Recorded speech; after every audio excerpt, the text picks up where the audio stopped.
Welcome dear students. आज हम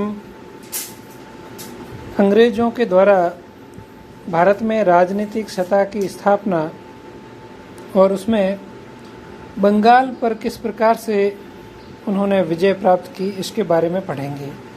तो आज का अपन वीडियो शुरू करें उससे पहले आप सभी लोगों को यह सूचना है कि आप इस चैनल को सब्सक्राइब कर दें ताकि आपके पास में वीडियो समय पर पहुंच जाए, और कमेंट सेक्शन में गृह कार्य के सवाल है, इन प्रश्नों के भी उत्तर जरूर दें।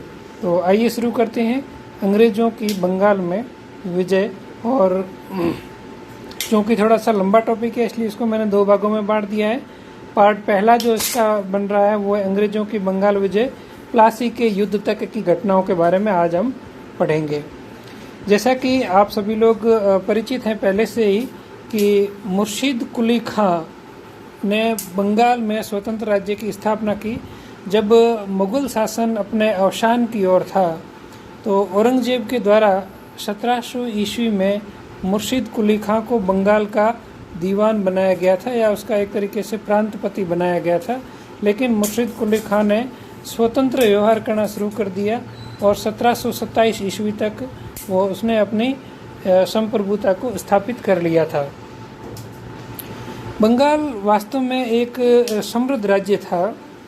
इसके कुछ कारण भी प्रकट होते हैं। जैसे जब औरंगजेब की मृत्यु के बाद में जब उत्तर भारत में मराठों के आक्रमण हो रहे थे और अन्य राजा भी आपस में लड़ रहे थे, उन सभी संघर्षों से बंगाल दूर रहा और उस शांति का फायदा उठा करके उसने अपना व्यापार बढ़ाया।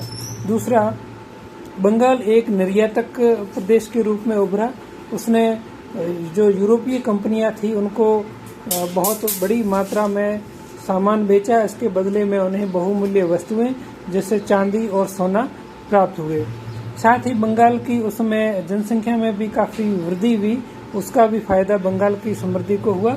और मुर्शिदाबाद है वो उसका प्रमुख है, वो व्यापारिक नगर हुआ करता था, जिसकी स्थापना भी मुर्शिद कुली खां और उसके वंशजों ने की थी। अलीवर्दी खां जो बाद में राजा बना था, ये 1740 ईस्वी में नवाब बना। 1740 से लेकर 1756 तक अलीवर्दी खां रहा। अलीवर्दी खां है वो बहुत ही योग्य और सक्षम शासक था। उसकी मृत्यु के बाद में 1756 में सिराजुद्दौला नवाब बना। अलीवर्दी खां जो अंग्रेज़ों और विदेशी कंपनियों की प्रवृत्ति को समझता था, इसलिए उसने कहा था कि अंग्रेज है वो मधुमक्खी की तरह है। मधुमक्खी की तरह क्यों है? क्योंकि यदि आप इसको छेड़ोगे तो ये आपको काटेगी, लेकिन यदि आप इसको छेड़ोगे नहीं तो ये आपको शहद भी देगी, मधु देगी। इस तरीके से अलीवर्दी खां ने कंपनी की प्रवृत्ति और प्रकृति का मूल्यांकन किया था। जब 1756 ईस्वी में सिराजुद्दौला नवाब बना तब यह स्वयं अल्पवयस्क था, यानी कम उम्र में था, ये बड़ा नहीं था। और साथ ही इसके सामने कई चुनौतियां थी, जिसकी सबसे बड़ी चुनौती थी उसके ही परिवार के लोग इसके विरुद्ध थे।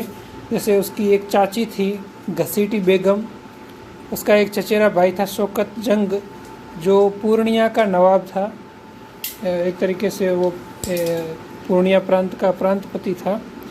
कुछ व्यापारिक घराने वो भी इसमें सिराजुद्दौला के विरुद्ध थे, जैसे जगत सेठ, सेठ अमीरचंद, राजवल्लभ, राय दुर्बल और एक मीर जाफर जो सिराजुद्दौला के परिवार का ही था, लेकिन वह भी सिराजुद्दौला को पसंद नहीं करता था।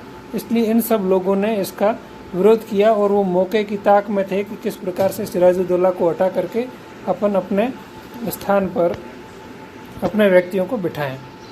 तो इस प्रकार से एक दरबार में, बंगाल के दरबार में ही एक विरोधाभासी स्थिति उत्पन्न हो रही थी।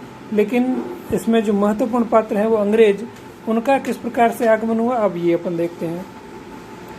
सिराजुद्दौला के समय में ही जो पूर्णिया का जो सरदार था शौकत जंग, उसने विद्रोह कर दिया।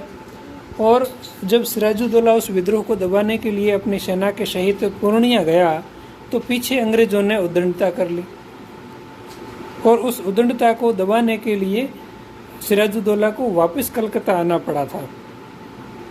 दूसरा, कलकत्ता की किलेबंदी अंग्रेज़ों ने कर दी, जबकि इनको जब 1717 का जो फर्रुखशियर का फरमान था, जो अंग्रेज़ों को व्यापार करने के लिए बंगाल, बिहार और उड़ीसा में कर मुक्त रूप से व्यापार करने की छूट दी गई थी, उसमें कहीं पर भी किलेबंदी करने की छूट नहीं थी, लेकिन फिर भी कलकत्ता में अंग्रेज़ों ने किलेबंदी कर दी और उसके ऊपर तोहफें चढ़ा दी। साथ ही राजवल्लभ का पुत्र था जो विद्रोही हो गया और उस पुत्र को भी अंग्रेज़ों ने अपने फोर्ट विलियम में शरण दे दी।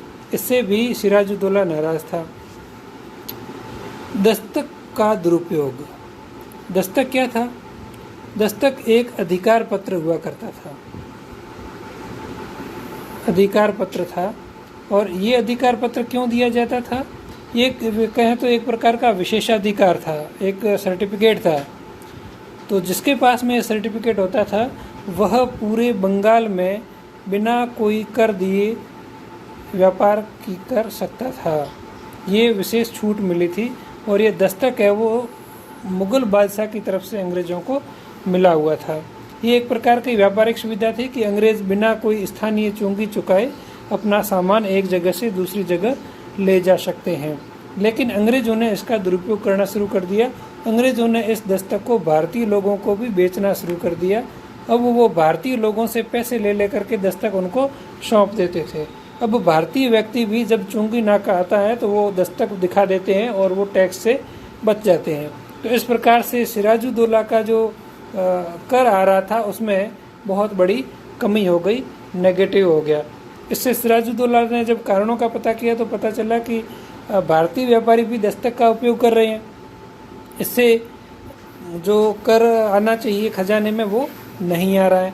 तो सिराजुद्दौला ने अंग्रेज़ों को समझाने का प्रयास किया, लेकिन जब अंग्रेज़ नहीं माने तो उसने सभी भारतीयों को छूट दे दी कि अब कोई भी कर नहीं देगा।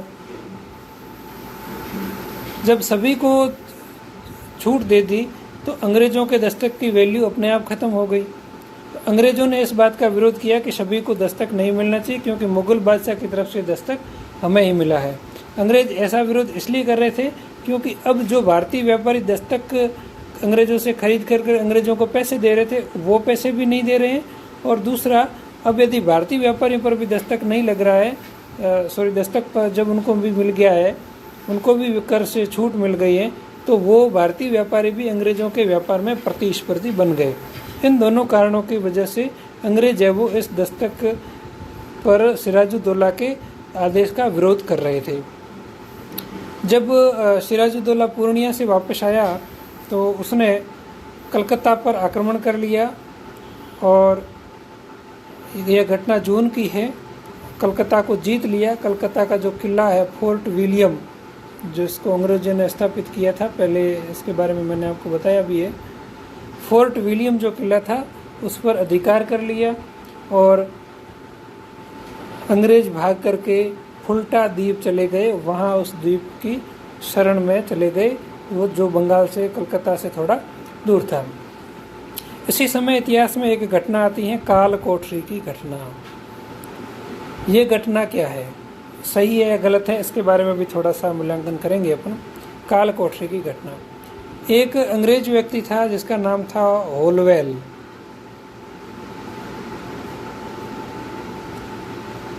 होलवेल ने एक डायरी लिखी और उस डायरी में लिखा कि जब सिराजुद्दौला ने कलकत्ता पर आक्रमण किया तो उसने वहाँ पर अंग्रेज़ों के जो भी लोग थे जिनको बंदी बना दिया गया, उनको 18x14 के एक छोटे से कमरे में कैद कर लिया। और ये कब कैद किया, जब किले पर आक्रमण हुआ 20 जून 1756 को। उनको कैद कर लिया और उस कमरे के अंदर बंद कर दिया और कमरे के अंदर लगभग 300 की संख्या में लोगों को डाला गया। और जब 23 जून को उस कमरे का गेट खोला गया तो उसमें से केवल 23 लोग जीवित बचे, बाकी सभी के सभी लोग मर गए। अंदर गर्मी और घुटन के कारण, सांस लेने के कारण, न लेने के कारण ये 23 लोग ही बचे, बाकी सभी ये सब मारे गए। और जो बचे, होलवेल उनमें से एक था। तो ये एक घटना का जिक्र ऑलवेल ने अपनी डायरी में किया और इस डायरी के इस विवरण का अंग्रेज़ों ने पूरा फ़ायदा उठाते हुए यह माहौल बना दिया कि सिराजुद्दौला है वो अंग्रेज़ों को मारने पर तुला है और उसने सबको एक ही छोटे कमरे में मारने के लिए डाल दिया था। इसलिए मद्रास में जो अंग्रेज़ों की जो सेना थी वो क्लाइव के नेतृत्व में वो बंगाल की तरफ बढ़ी। इस बात के लिए पहले अंग्रेज़ों ने पूरा माहौल बना लिया, भारत के सभी जो शक्तियां थी उस समय की, उस सभी को यह विश्वास दिला दिया कि सिराजुद्दौला की गलती है, उसने इतने सारे अंग्रेज़ महिला, औरतों और बच्चों को मारने के लिए मजबूर किया है, उनको मारना चाहा है। इसलिए इस काल कोठरी की घटना यह वास्तव में हुई या नहीं, क्योंकि इसका जो विवरण है वो ऑलवेल के अतिरिक्त कोई नहीं देता है। बाद में कई इतिहासकारों ने इसको सही माना, जो खास करके अंग्रेज इतिहासकार थे, लेकिन इसका खंडन भी अधिक किया जाता है कि ऐसा संभव ही नहीं है कि 18 फीट लंबा और 14 फीट चौड़े इस कमरे में इतने सारे लोग एक साथ भरे जा सकते हो। लेकिन इस घटना को हुई या न हुई ये महत्वपूर्ण नहीं है, लेकिन इस घटना का जो परिणाम हुआ वो ये हुआ कि अंग्रेज है वो अपनी छोटी सी टुकड़ी लेकर के कलकत्ता पर आक्रमण कर लिया और उन्होंने कलकत्ता को जीत लिया। 1757 जनवरी के दौरान उन्होंने कलकत्ता पर पुनः से अधिकार कर लिया। इस बात पर जब अधिकार हो गया तो सिराजुद्दौला और अंग्रेज़ों के बीच में एक संधि हुई जिसको अलीनगर की संधि कहा जाता है। यह फरवरी 1757 में यह संधि हुई, अलीनगर की संधि। इसमें क्या हुआ, व्यापारिक सुविधाएं जो मुगलों ने अंग्रेज़ों को दी थी वो सभी वापस मिल गई, अर्थात दस्तक का उपयोग करना उनको छूट मिल गई। दूसरा, जब अंग्रेज़ों ने अपनी फौज बुला करके कलकत्ता पर अधिकार कर लिया तो इस आक्रमण के लिए अंग्रेज़ों को कुछ पैसा खर्च करना पड़ा, संसाधन खर्च करने पड़े, तो उस खर्च का पूरा हर्जाना है वो सिराजुद्दौला से लिया गया। साथ ही अंग्रेज़ों को सिक्के डालने का अधिकार दे दिया गया। अभी तक अंग्रेज़ों का सिक्का नहीं चल रहा था, अब अंग्रेज़ों को सिक्के डालने का अधिकार दे दिया गया और वो बंगाल में मान्य हो गया। लेकिन ये जो संधि है ये भी दीर्घ काल तक के लिए नहीं रही और अंग्रेज़ जो मौका देख रहे थे, क्योंकि उनको लग रहा था कि सिराजुद्दौला है वो हमारे व्यापार में अड़ंगा डाल रहा है, इसलिए उन्होंने अलीनगर की संधि की अवहेलना का आरोप लगाते हुए अंग्रेज़ों के विरुद्ध युद्ध की घोषणा कर दी और युद्ध शुरुआत की। युद्ध जब शुरू हुआ उससे पहले ही अंग्रेज़ों ने जो सिराजुद्दौला के दरबार में उसके विरोधी थे उनको अपने पक्ष में कर लिया, जिसका नेतृत्व मीर जाफ़र कर रहा था। तो मीर जाफ़र, जगत सेठ, राय दुर्बल, राजवल्लभ, ये सेठ अमीर चंद, घसीटी बेगम, शौकत जंग, ये सभी के सभी लोग हैं वो अंग्रेज़ों के साथ में मिल गए, विश्वासघात कर लिया। और जब युद्ध का मैदान हुआ, प्लासी का युद्ध, इसको प्लासी इसलिए कहते हैं क्योंकि यहाँ पर पलास नामक वृक्ष सब सर्वाधिक है, इसलिए इसको प्लासी का युद्ध कहते हैं। तो जब प्लासी के युद्ध के मैदान में सेनाएं आमने सामने थी और जब युद्ध हुआ तो मीर जाफ़र अपनी पूरी की पूरी सेना लेकर के युद्ध को देखता रहा, दुर्लभ राय भी पूरी की पूरी सेना लेकर के देखता रहा। दोनों ने एक भी वार प्रहार नहीं किया, केवल मीर मदान और सिराजुद्दौला स्वयं में वो अपनी सेना के साथ में लड़ते रहे। लेकिन छोटी सी लड़ाई और संघर्ष के बाद में सिराजुद्दौला को लगा कि अब जीत मुश्किल है, इसलिए वो भाग करके मुर्शिदाबाद चला गया और फिर वहाँ भी स्वयं को सुरक्षित नहीं पाया तो वो पटना चला गया।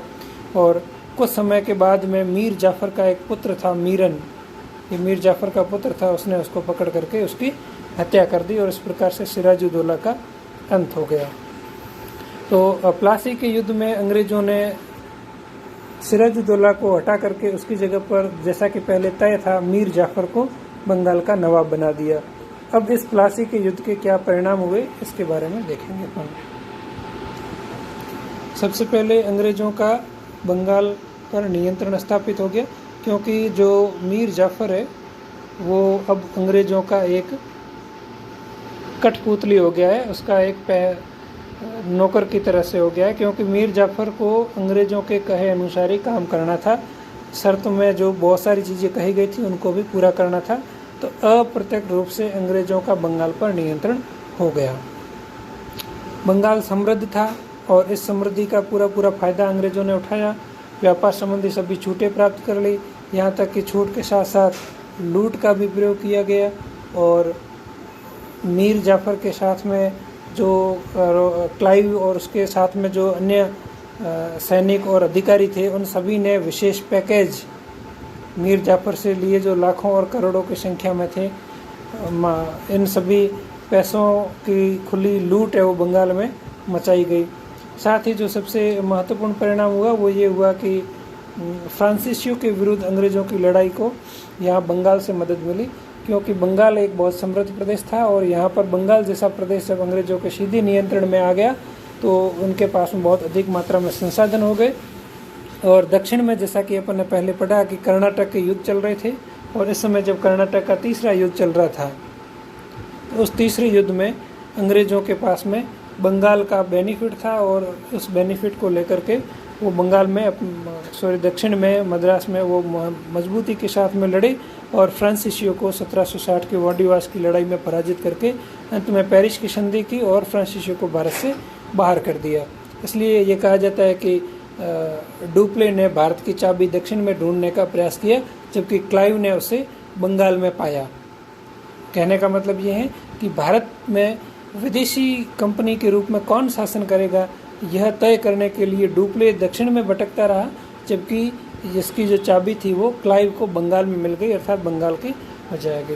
यद्यपि प्लासी का युद्ध है वो बहुत बड़ा निर्णायक युद्ध तो नहीं था युद्ध के क्षेत्र में, क्योंकि सैनिक दृष्टि से कोई बड़ा युद्ध नहीं हुआ, लेकिन परिणामों की दृष्टि से इस युद्ध का बहुत ही अधिक महत्व है, क्योंकि इसने भारत में अंग्रेज़ों को पहली बार अप्रत्यक्ष रूप से ही सही लेकिन राजकाज में पूरी भागीदारी दे दी गई। प्लासी के युद्ध के बाद की घटनाएं किस प्रकार से आगे बढ़ी, इसका नेक्स्ट वीडियो में अपन चर्चा करेंगे। नीचे कमेंट सेक्शन में आप प्रश्नों के उत्तर ज़रूर दें और इस चैनल को सब्सक्राइब जरूर करें। Thank you.